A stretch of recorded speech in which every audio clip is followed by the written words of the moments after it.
People get insurance to cover them in the time of need. It can be challenging when they're told the policy won't cover the cost. So Mike, what can consumers do when they find themselves in this situation? Right. So first of all, we hope you as a consumer never find yourself in this position. But in the instance that you do, there are some options for you.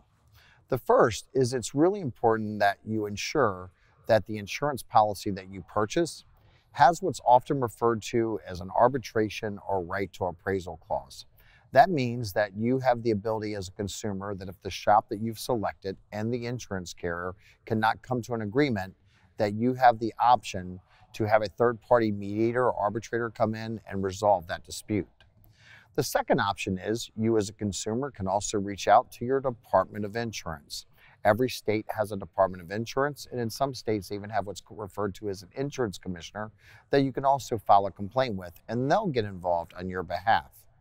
The third option is if you've purchased your insurance locally from a local insurance agent, is you can contact that insurance agent and ask them to meet you on site with the shop that you've chosen, as well as their insurance staff appraiser or representative to discuss your concerns or the areas of difference. Oftentimes, you might find a vehicle as a total loss and you may disagree with the insurance carrier in regards to what your vehicle value is worth.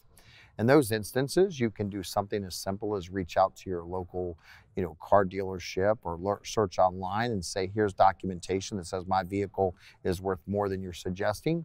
Or you may even reach out to your collision repair facility you've chosen, and they may know a third party, kind of like a consultant that can help you with that, or there's companies that can help you to determine the value of your vehicle. So again, there are several options available for you as the consumer. If you found today's tip helpful, please hit that thumbs up, share the video with your family and friends, and please comment below for any future suggestions. These videos are made possible by the Society of Collision Repair Specialists. SCRS and their members are committed to the future of the collision repair industry, as well as serving you, the consumer.